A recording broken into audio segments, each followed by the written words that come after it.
this for this particular thing. See, this just doesn't... This is so bizarre. Why this... Okay, excellent connection. Now, is it working? Oh, it's showing what? Okay, whatever. I somehow fixed it. Yep, there it is. I see it. Okay. I tell you, I don't get it. It's a good thing I don't have millions of people. It really is. It's a good thing I don't have millions of people that are showing up, you know, oh yeah, there's the alert. So the alerts all just came through. I don't know. I don't even know why that made it work. I really don't. I don't know why that works. Whatever. I don't care. That's fine. I'm going to get going in a second here. It's just... A pet peeve of mine is when I don't understand why things don't work. I'm fine when things go wrong. If I understand the root of what's going on, and I can, you know, even if I can't fix it, if I can identify a reason, I can handle it. Handle it makes it sound like I'm having a breakdown. It's not that. But in other words, it doesn't... Now I've got to get a quick sip of water. Give me a second here. There we go. It doesn't bother me when things don't work, so long as I can identify a cause. That's kind of a big deal to me, is to be able to say, okay, this is why this is going on. And then I can sit there and go, all right, I can look at that next time, or, you know, I can figure it out, or whatever. I can, you know, try to work out what's happening. And, you know, when I don't know why, when there's not an identifiable reason why something's not working, it does bug me a little bit, I must admit. But we're not going to dwell on that anymore. I'm going to move my keyboard here. I just have to double check to make sure reflector is working. I'm pretty sure it is. Let's see here. Reflector. Oh, that's my fault. There it is, right there. Done. Perfect. All right, let's roll the footage. Do that and that. Oh, there we go. Same difference.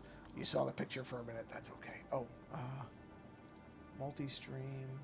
Okay, and the chat is visible, so we're good. Okay, let's move my iPad into position, and we're going to get going here.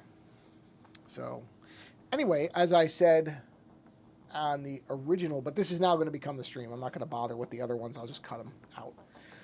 So this is now the official stream. So the reason I'm doing this on a Monday as opposed to my usual Tuesday is because, whoa, what is all that?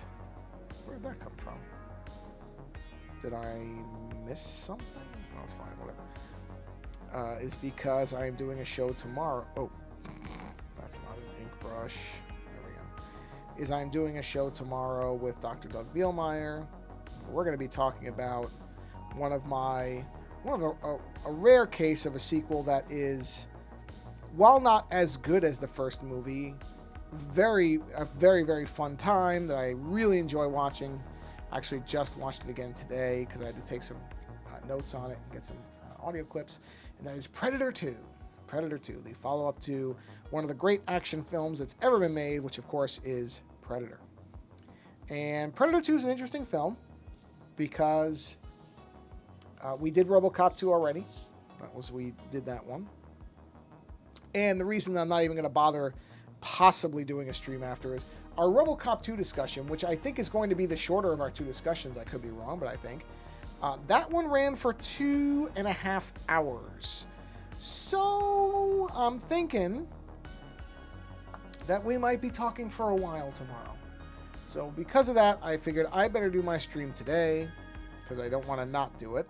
But I know how long we talk for, so which I am very, very grateful for. It's great to be able to talk movies with Doug and you know, especially these movies, because I genuinely do like both movies. I like RoboCop 2. I like Predator 2. Of the pair, though, just to be honest about it, I think Predator 2 is the better of the two as far as a sequel. Neither one, just to make sure there's no misunderstanding here, neither one can touch the perfection of its first movie. Neither one is anywhere near as good as the first film in the series. In both cases they did go more than 2 movies.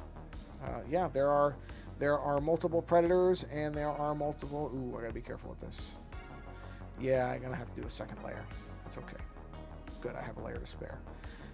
So yes, there are multiple Predator films, and there are multiple RoboCop films. I mean, when I say multiple, there's 3 RoboCop films and then the remake. Honestly, there's only 2 RoboCop films. Don't even bother talking about the other ones because they're not worth talking about. That remake was not good. I can't say it's the worst remake I've ever seen. I have seen worse movies, but it felt very pointless. And that actually may be worse than making a bad sequel, is making a pointless sequel. That's why I go back many, many times to, if you're going to do a remake, I mean, don't get me wrong, RoboCop 3 is a terrible movie. It is a terrible film in many different ways. Oh, wow, that's interesting. Is RoboCop 3 worse than the RoboCop remake? Whew, I have to think about that for a minute, because,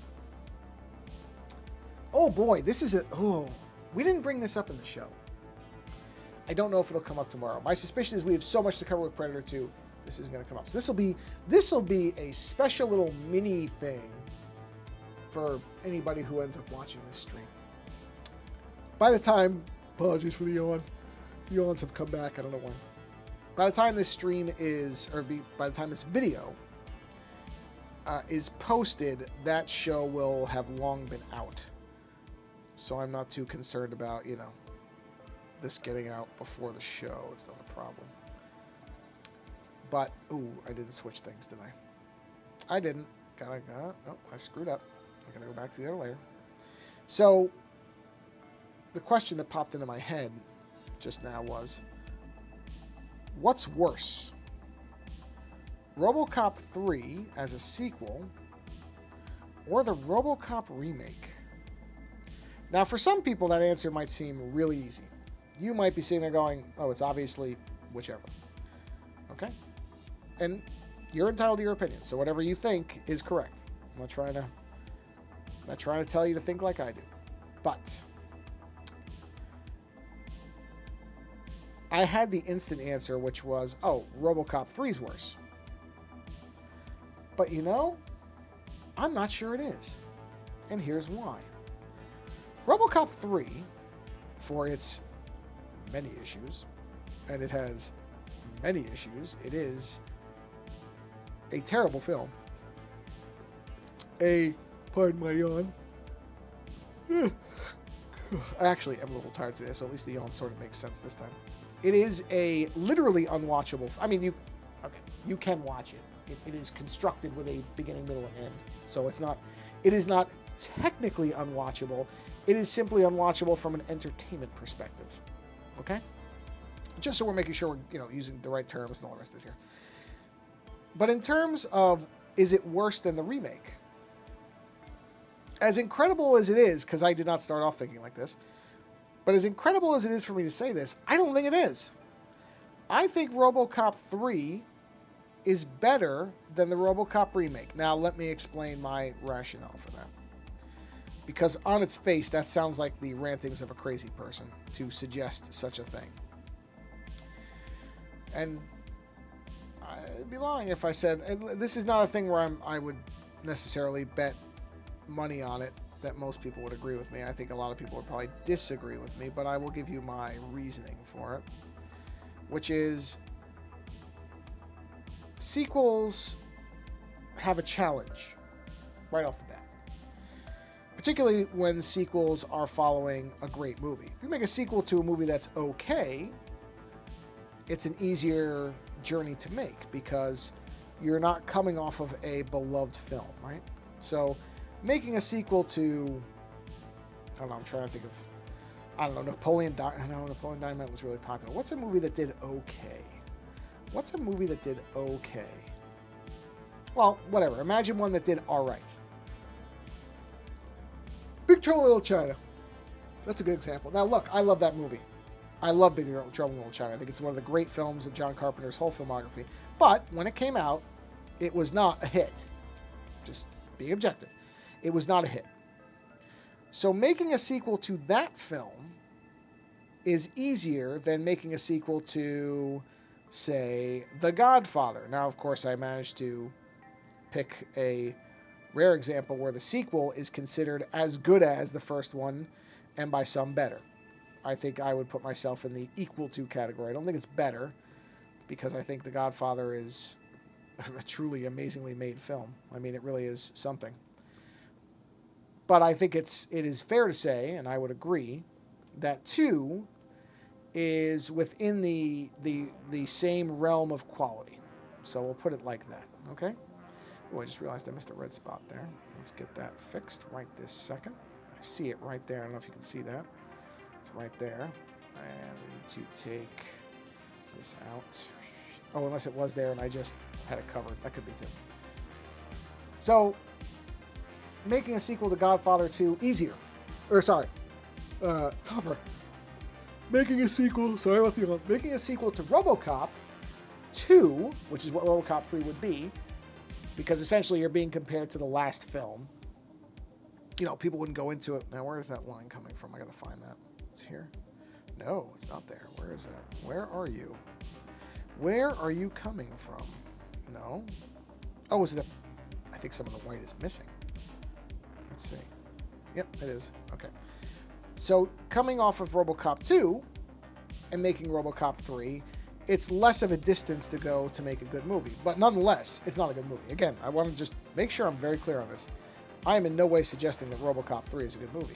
But, RoboCop the remake, I think, sorry, I got about the yawn. I think I have to consider it worse. I think I have to consider it worse because it was redoing the first movie. Okay? Whereas the sequels, you know, this is at a time where sequels were trying to do something different and take the franchise, if they were, in most cases anyway, they were attempting to take these movies in different directions. And I think, say what you want about RoboCop 2 and 3, and I know people say RoboCop 2 just redoes the first movie. I still disagree with that. I just fundamentally disagree with that. Just because there are parts that are similar and that they do recycle some story beats, that doesn't mean it's not a remake. It's not. Sorry, it isn't. But it then went off in its own direction. It wasn't, again, nearly as successful as the first one. It's very hard to be as good as a classic. We've seen many examples of that. But I would still say that, you know, in even 3, and this is where it's like, ooh, even 3, it did something different. Pardon me, sorry. Ooh, that was a big one. I didn't like what 3 did. I don't think most people liked what RoboCop 3 did. It was, I mean, it is awful, but you really can't say that it just redid the first movie. There were no ninjas in RoboCop 1. There were no jetpacks in RoboCop 1. RoboCop was, I believe in 3, doesn't he replace his arm with a machine gun? Am I just misremembering that really bad detail? I don't think I am. I'm pretty sure that happened. And even if it didn't, the jetpack is awful. They didn't have Peter Weller. Yeah, there's so many ways where 3 falls apart. But, again, it wasn't just redoing RoboCop 1.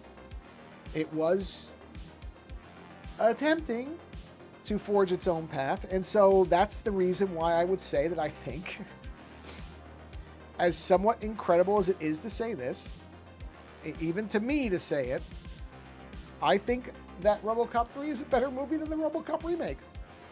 Not in terms of quality. The RoboCop remake is a much better movie in terms of its production, but it really didn't do anything interesting with the concept. You know, the only difference is they had some bigger actors, and I mean, the biggest detour it took was that it took a sort of mean joke, and mean, not mean as in towards the audience, but mean within the movie. It took kind of a very callous funny bit, which is not really funny when you think about what values it represents.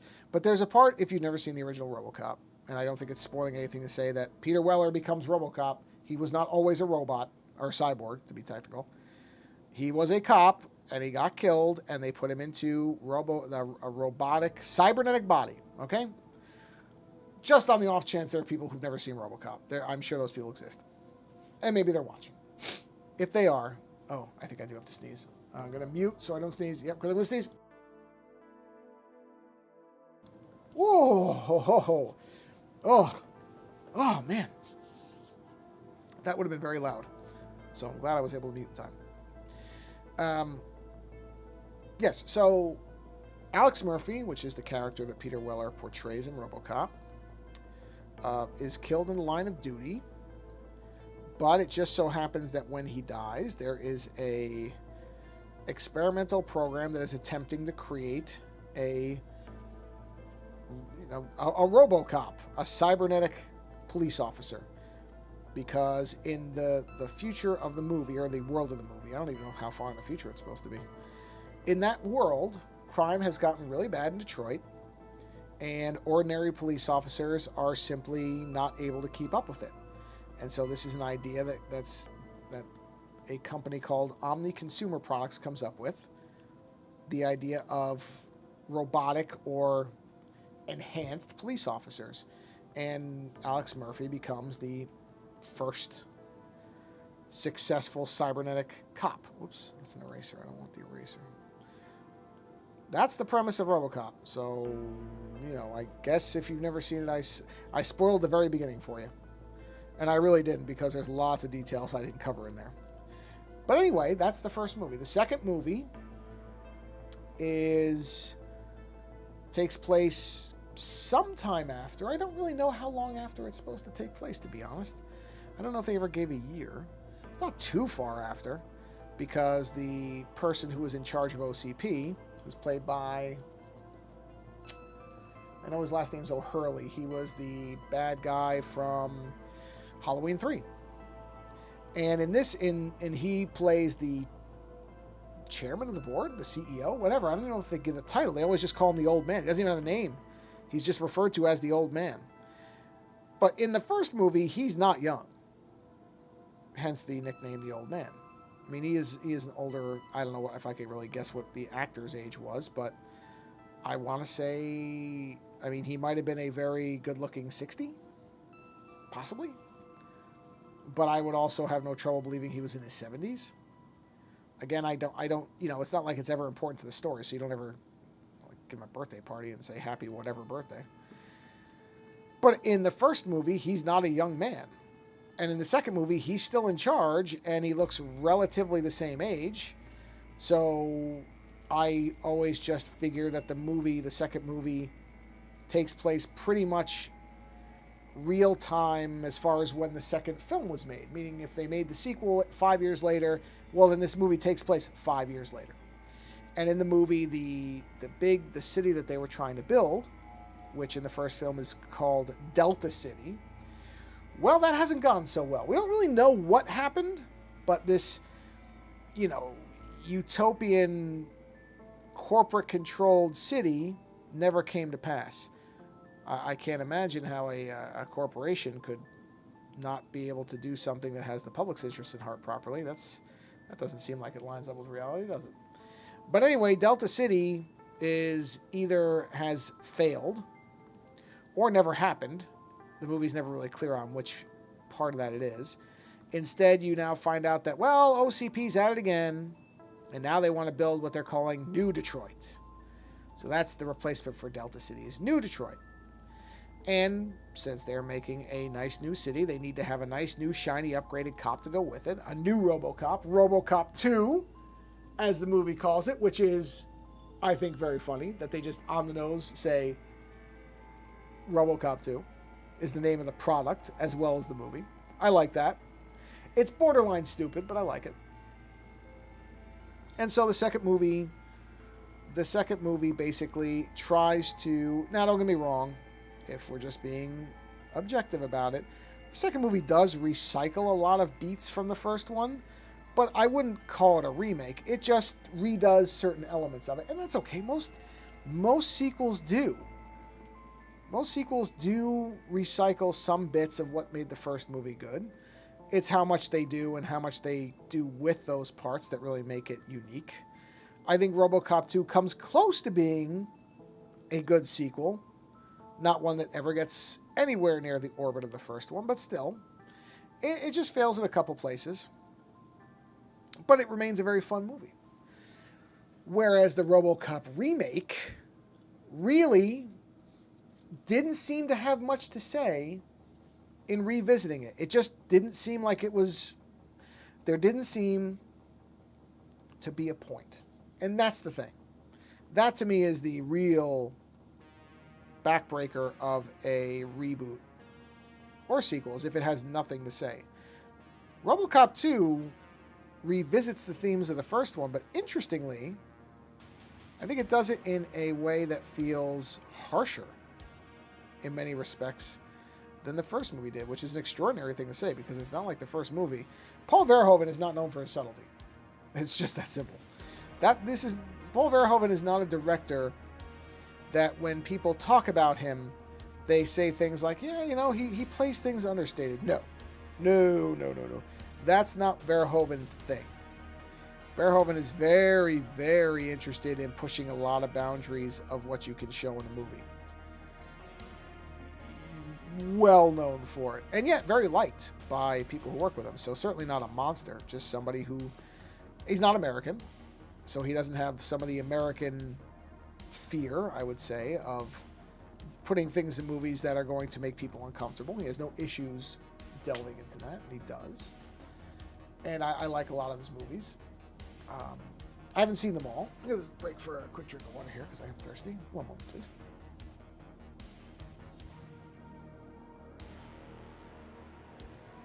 Make an effort to drink silently. I don't want to be slurping and gurgling. So I do that for you, the viewers. So yeah, Verhoeven is not known for shying away from things, and often likes to be confrontational in his films. I think I don't think he would disagree if for some reason he were able to hear this. I don't think he would disagree with that assessment. I think he would find that that's a pretty universal read of his stuff, which is why I tend to like it, is because it can be very direct without becoming overdone, or it still manages to have nuance, even though it is nuance that is delivered through a sledgehammer. It still manages to be able to do things with a subtle touch and not go crazy, which, by the way, is one of the places where the sequel can falter. There are multiple points in the sequel, as a matter of fact, where the movie goes too heavy-handed with what it's talking about. It makes it way, way too obvious, you know, what it's saying. Whereas there's other parts where it doesn't, and that's when it becomes obvious that, hey, you guys didn't have to go this heavy with everything. You could have done things with a little bit of a softer touch, and it would have worked. Regardless, having said that, I think the movie's fun. Oh, wait a minute. I gotta fix that. That's not right. Hold on. Where are we here? That's not right. There we go. I gotta do a little bit of erasing right there. That's better. Okay. So, you know. But I still think 2 is really fun. It's a really fun movie. Just, you know, like much like Predator 2, you just can't go... Oh, sorry. My comparison point. That's not whether I liked it or not. My comparison point was whether the remake or 3 are worse. And I think because the remake doesn't really try to do much of anything except use modern effects in many cases, and they left his arm on. Which, again, is sort of almost feels like a weird callback to the first movie, because there's a point where when they are rebuilding Murphy into RoboCop, when they're converting him into RoboCop, there's a point where the Miguel Ferrer character, whose name is Bob Morton, comes in and says, why does he still have his left arm? And they said, oh, we were able to save it. And he's like, no, lose the arm. I want him to be a machine. And it's this very, very cold, callous corporate moment. And then in the new movie, he keeps one of his arms. Or, yeah, I think it's his, if I remember, it's from his elbow down. He keeps one. And the thing is, that's dumb. And the reason that's dumb is it looks silly. And the only reason I can think they would even do that was to be almost a response to the Bob Morton thing. I mean, it's not the worst kind of callback gag, but I don't think it's very clever. It didn't make me think, oh, that's cute. It made me think, that's what you got out of the first movie, is that gag? Okay. And like I said, look, if you like that RoboCop remake, good for you. Honestly, I don't like to make people feel like they shouldn't like whatever they like. But I think if I had to choose which one to watch, I'd watch 3 and laugh at it before I'd watch the remake and be somewhat bothered by the fact that it doesn't really seem to know what it wants to say. That is, to me, worse. So, and I don't think many people would probably I'm alone on that one. I don't think most people are gonna say, yeah, you know what, RoboCop 3 is better than the remake, because, I mean, I'll give the remake this: its effects are sure a lot better than 3. Oh, that jetpack scene! Oh, that jetpack scene! That jetpack scene will haunt you if you've never seen it. Look it up on YouTube. It's so bad in so many different ways. Just like RoboCop 3, but at least it was taking a swing at something. It didn't make any type of connection with what it was aiming for, but it took a swing. And I do have to respect a movie that doesn't just play it safe, which RoboCop 3 did not. It did not play it safe. Whatever it did, it didn't play it safe. And that is something. Not enough for me to say it's a good movie. I can't go that far for you. But I do think I would prefer watching that over the remake just because I could laugh at it, whereas the remake, I think, would irritate me more. Because I feel like, unlike, say, Suspiria, which is a sensational remake, I bring that up every single time as, here, if you're going to remake something, follow this model. This is the way to do a remake. That was the way to do a remake, and I love that movie. Both movies, I love them both. I think they're both really good in different ways. Okay, so the rings are done. Oh, do I want to put accent lines on the red X's, or do I just want to leave it? You know what? I think I'm just going to leave it. I think it's good like that. Yeah, I can. Let me just double check. I didn't miss anything, right? I'm just checking to make sure I didn't miss any erase spots or anything like that, because I'm going to merge these in a second. No, I think I'm actually good. I think I got it. All right, let's go ahead and merge those together. That's our ring shadow lines. Where are we at stream-wise here? Where's the timer? Oh, 20 minutes, okay. Well, my goal was to be done with this, and I think the only thing I was thinking of doing... Actually, I will... Let's see. So if I restore the background so you can see the frame. Here we go. Let's go down, and let's put a new layer... I was going to say I should have at least one layer left because I just combined something. Let's move this down. Put this behind everything. Okay, so let's fold the colors down. What are these? Oh, these are those. Well, I think I'm good at this point, so I don't need that. What's this? That's the... All right, we'll leave that. We'll put that into... This should be in line work. So I'll put it down here. And move this down here.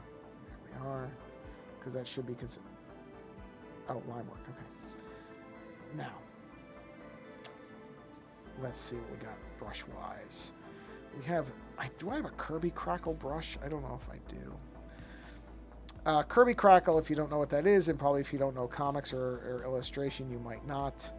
Kirby Crackle is a very specific type of circular pattern that... Oh, I can show you. Let me show you. Let me grab... So the color I want is something like that. Okay. So Kirby Crackle the way you most commonly see it is, let me grab a paintbrush because it'll be easiest, I think. Okay. Is something like this. Let me just do an ellipse, right? And you would see that. And you would see these, and I could literally draw all these, I guess. I could. You would see these all scattered around, and they're indicators of power, like that you're emanating some kind of power.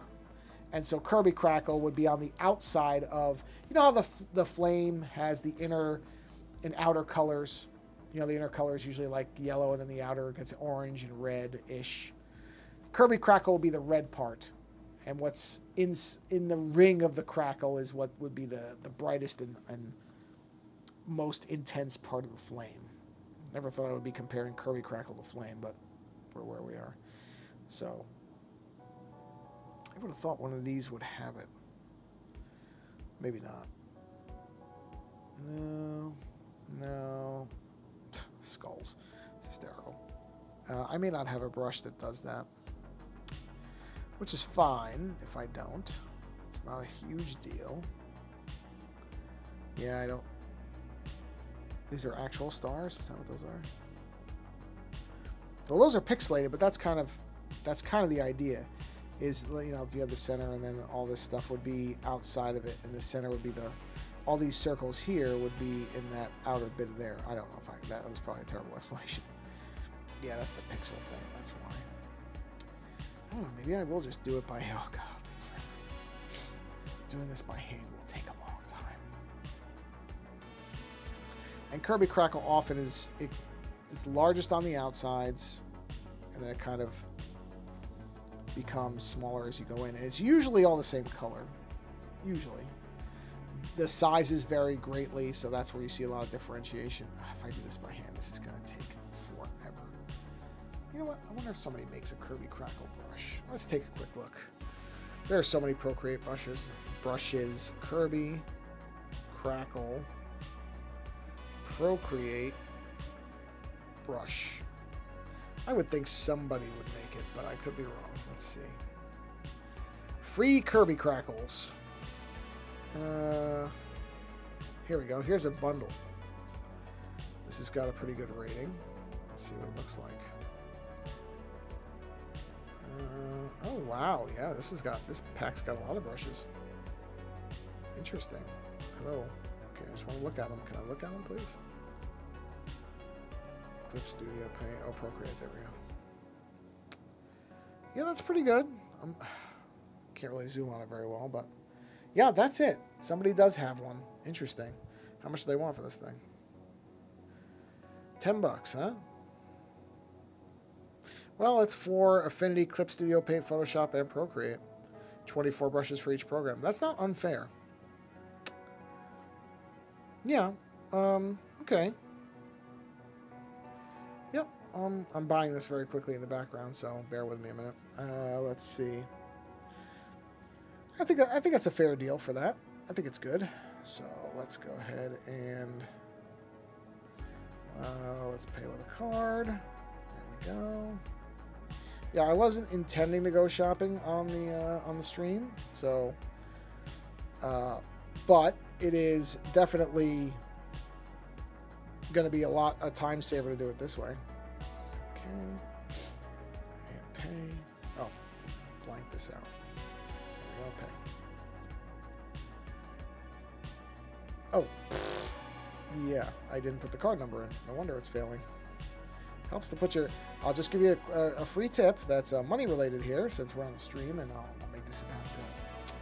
what's the word for it? Financial advice. If you're going to buy something with a credit card, you're probably going to have to enter the credit card number, so it's good to have that. Okay, so we're going to say... let's see, where is the one for... Procreate. Here it is, Procreate download. Okay, save. Excellent, excellent. And we will say, let's go ahead. Here it is. Brush set. Open, or I want to just save it. Let's do a copy. We will throw it into box. So I believe I have a Procreate brushes. There it is, right there. I have a folder for this. And let's go. Oh, you know what? I have to paste it first. I'm sorry. Paste. Where is it? Did it? There it is. Okay, so now I go to box. This is thrilling. I know. This is just thrilling. And I'm going to say, no, you're seeing how I do things. And we will take the Kirby brush right there. Upload started. Completed. Perfect. Now we jump back. You won't see this because this is going to be... Oh, actually, hold on. You would see that. So let's just do this for a minute. Not that I think there's anything... I don't think I have to enter a password or anything, but just on the off chance. Let's see. Procreate brushes. Come on, buddy. Kirby Crackle right there. That would be... So I click on it. Oh, I just froze my whole thing. Hold on a minute. Preview not... No, I understand the preview's not available. I just want to be able to put it into... Click this. Opening. Okay. And we want to open with Procreate. Importing. And did it do it? It did! Alright, excellent. Alright, let's turn that off. Okay, so here we have the Kirby Crackle brushes. See that? I'm going to move them down because I put all my custom brushes down here. Just like to have them down there. Alright, so there... That first one's actually pretty good. So see this? That's it. That's Kirby Crackle right there. So now I'm going to save a bunch of time that I would have spent doing that manually. And we're going to do this. And we're going to just do... Well, we'll do the big ones first, which would be on the ones on the outside here, like this. Okay, well, hold on. Okay, I see how this brush is working. So we're going to ring it a little bit on the outside like that. I'm going to ring this. Okay, we'll do this. These will be the biggest ones. So there we go. And then we'll bring this down from, we'll go to like 15 maybe. Let's see what that looks like. Let's do a new layer just to, even though they're the same color. Oh yeah. See, you gotta, this is the careful bit, is to try not to overdo it, which it's very easy to overdo it. Really, and this does not appear to have pressure sensitivity. So that makes it really tough not to make this just a complete nightmare. I mean, not that I mind it. I like the crackles, so it doesn't bother me if there's a lot. But, you know, I am trying to keep it somewhat subtle. I'm not doing the best job of that, but that's okay. That's how it goes sometimes. What is that? Why is there a line there? What is that from? Hold on. Well, it's in the color somewhere. My bet is... Is it the black layer? No. Where is that? What is that from? There it is. Jeez. Must have accidentally hit my finger on something. Okay. Let's go back to our crackle layer. Okay. And we'll just keep doing this. There we go. Okay. We'll go to this one. That's better. Not that one. Okay, so now we'll drop this even further. Oh, you know what? Let's see something. Yeah, see? That's interesting, though. Huh. Bring the opacity back up. That's okay. Bring it down to 5. Let's see what that looks like. Okay, that's too small. Let's go to like 10, maybe. Okay, 10.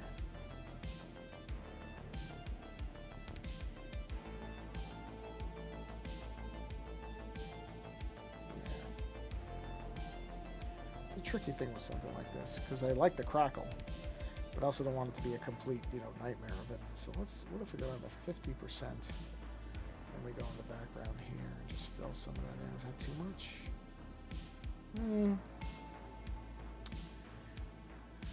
I don't really love it, so I'll leave it like that. I think I went too heavy. I think I went too heavy, so let's go ahead and delete that. Let's clear that. Let's try something. Let's go to 15. Actually, let's go to 25. And let's do this. Okay. Let's do... Oops. put the opacity back up. Oh, man. I gotta think about how to do this. Whoa, what? Oh. No. Jeez. I accidentally tapped on the screen that started restoring things that I did. I get why it was doing it, but that's not what I was trying to do. What I'm trying to do is create a nice...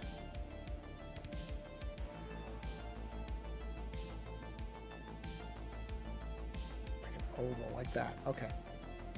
Like a frame. Alright, that's not bad. Put a little bit more in here. We'll stay within that frame. Stay within the frame. Okay. Yep, I'm okay with that. I like that so far. Now we'll drop it down to 15. Let's put a secondary layer, and we're going to drop the opacity down. Actually, no. Yeah, I don't need to do it there. I could do it on the actual thing when I'm done. And then let's go ahead and do the same thing again. Just kind of ring around this. See where we are. Yeah, that's not bad. Okay, I like that.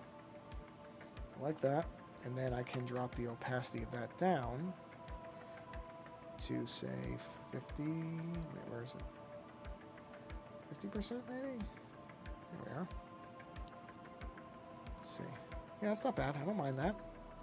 And then we'll drop it down even further to, let's say, 10. We'll do one more layer. And we'll do some fill-in stuff here. We're going to drop the opacity on this, so it's not going to matter. No, you know what? Don't do it that way. Don't do it that way. Sorry. Okay, there's a new layer. Redo the layer. And let's do this. Like here. And we'll do this. Yes! I like that. Fill in more. Fill in all through here. And that's going to look too heavy, because right now it is. But we're going to drop the opacity way down on that. And then we'll get some nice depth in there. Won't look as crowded. But we'll still have some nice crackle effect. Okay. So now we're going to drop that opacity down to, say, 25% maybe? Yeah, there we go. No, I'm digging that. I like that. I like that. I think that I'm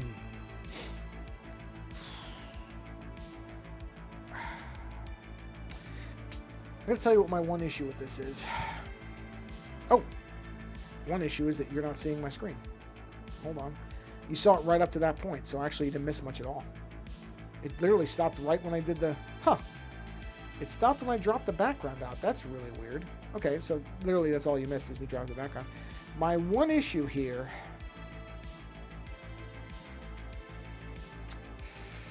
My one issue with this is... I don't like when I make images for shirts, which is what all my images end up... Well, not all. Many are intended to be shirts. I don't like them when they have harsh artificial lines, meaning that outside box. I don't like that. So,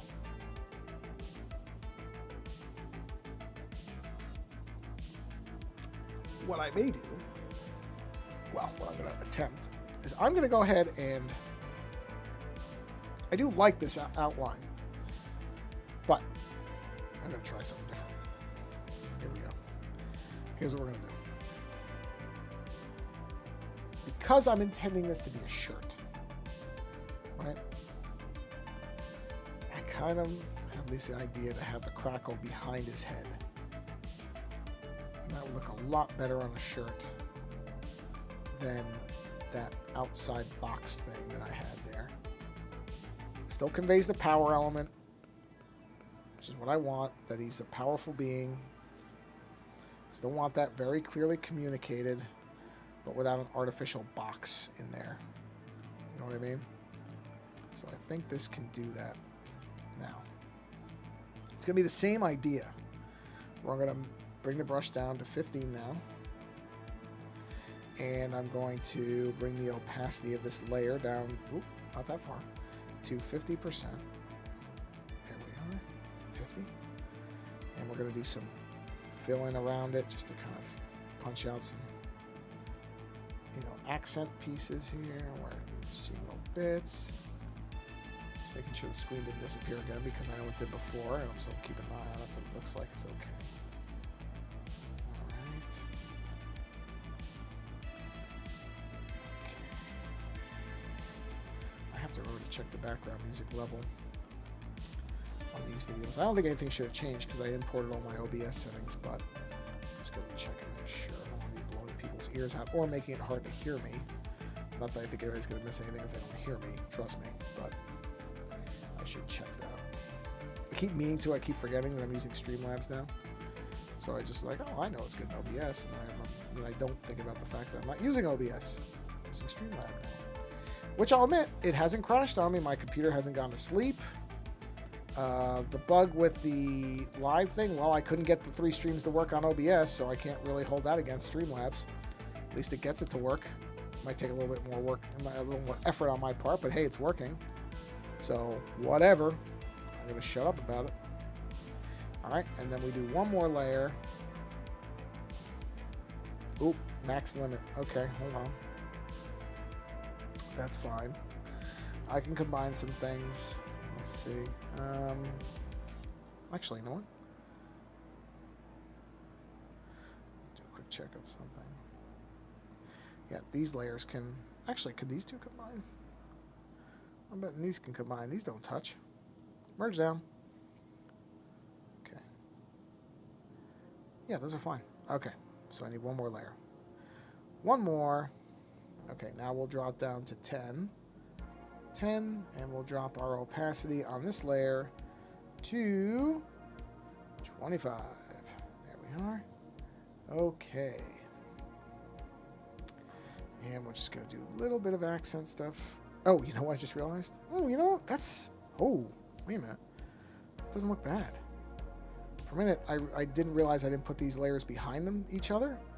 But I actually I don't mind the way that looks. It looks all right. Because it's kind of painting over that former layer, but not terribly.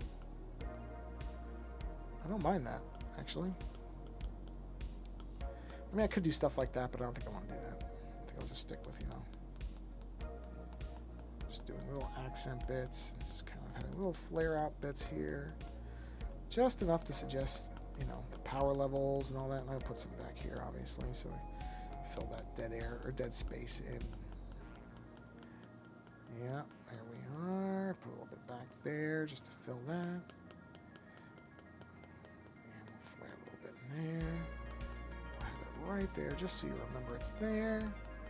Also helps to accentuate the hair, so that's good. So this brush is worth the $10 just for the use I'm getting out of it right here. Yeah, there's lots of Procreate, but I actually really like the fact that person made a pack that works in lots of programs. What was it? Clip Studio, was it? I never used that one. Affinity, which I've used a few times. Photoshop, which I use all the time. So it's great that one thing had brushes, 24 brushes for each program. Because I like Kirby Crackle. Kirby Crackle's fun. But yeah, could you imagine doing this all manually? I mean, I could have done it. And when I was younger, I would have had to if I wanted it. In fact, there is a picture I did of Keith Giffen that I did Kirby Crackle on. But not nearly this much because it would have taken me forever. So it's great that you can find this stuff and that people make brushes for this program and the other programs. I'm really glad that I really like the fact that it was for all different programs. That's great. Because not everybody uses the same thing. And I don't think it's, they should only have brushes for one thing or another. You should be able to use it on whatever you want. So that you can do your art how you want to do your art. Man, I think that's done. I think that's it. I think it's ready. I think that is ready. Oh, you know what? Actually, I do want to go to this layer. Go back to 25. Oh, that's fine. So I'll put like a couple of bigger ones here. Just fill in a couple of spaces. I feel like there should be bigger stuff there. There we go. Just make sure I don't have any big gaps. And then I got to go to this layer. Drop down to 15. And I do want to fill in this. Yeah, I don't want that to be just put some in there just to Much better. Yeah, see, it gives a little bit of texture, variation. That's good. That's good. Yep, that's what I wanted. Make sure I don't have any more holes anywhere. Doesn't look like I do. That's it. That's it. This is done. This is done. And at the 50-minute mark, so that's great. So this image, I will do one more kind of visual look at it, make sure I didn't miss any small areas, do cleanup maybe, but otherwise, this image is done. Bishop is finished. And it's a lot better than what I thought it was going to be. I am very happy with how this turned out. So this is great. This turned out pretty much. Oh, you know what? Sorry, just gotta call this. There we go. That's what I mean about little touch-ups. I'll just find little stuff like that. But overall, this is done. It's where I want it. It's, you know what?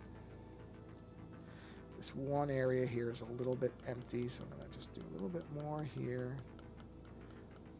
Just because I want it to kind of somewhat follow the hair. And let's just go. This is what I mean. This is always the way it is for me. Is I find little things. I'm like, oh no, just pop in this little accent. But this is minor. I mean, it is done. It's just little stuff like that. There. Very easy. Yep. That's how I want it. That's it. That's it. So let's go ahead and stop here because it turned out the way I wanted it to. I'm extremely happy about it. That's great. Very, very successful. I actually managed to finish an image in the stream where I said I was going to finish it. That's a rarity in itself, but that's great too. So yeah, yes, got the streams to work on all the channels, so that's a success too. So this has been overall a very good Monday stream. So yeah. So like I said, I will not be streaming tomorrow on Tuesday if you're watching this live, and somebody is. There were 2 people at one point, so a couple people were. So I will not be doing the Tuesday stream. Thursday stream should be normal. Should be no problem there. So that should proceed as usual. But there will not be a Tuesday stream because I will be talking about Predator 2 probably for a couple of hours. And I can't wait. I cannot wait. That's going to be a lot of fun. So anyway, I'm going to go ahead and get out of here for the evening. I want to thank you for stopping by and hanging out. Whether you're doing this live or later, doesn't matter to me. I'm just appreciative that you come by at all. Got to see me play with some Kirby Crackle, which is good for everybody because Kirby Crackle is great. And yeah, that's going to do it. So thank you for coming by. Hopefully it's not 103 degrees where you are, because it is here. Not now, it's more like 90 something now, but it was 103 earlier. I hope that it's not that bad where you are. So try to stay cool if it is. On that note, yeah, that's going to do it for this stream. And as I am now saying as my insert boilerplate language, go experience some more creativity. Don't stop here. Go find somebody else who's drawing, making music, whatever. Go do something yourself. Creativity is good for you. It's good for your mind, your body, and your soul. So go be creative. Or if you can't be creative yourself, go experience somebody else's creativity because it'll probably make you feel better. And support them if you can. A lot of these people I see doing streams and stuff like that, they're independent, and you know, it's hard to make a career at this. So if you can throw a couple dollars these people's way, do it. Because a lot of them, it is the difference between them making rent or, you know, being able to get a meal and that type of thing. And it's not easy. And it doesn't get any easier. And it's not getting any easier. So support creative people that you enjoy. I'm not saying that for me. I'm saying that for people who need that support more than I do. Because it is a big deal for them. All right. On that note, thank you for coming by and hanging out for a bit. And until the next stream, thanks for being here.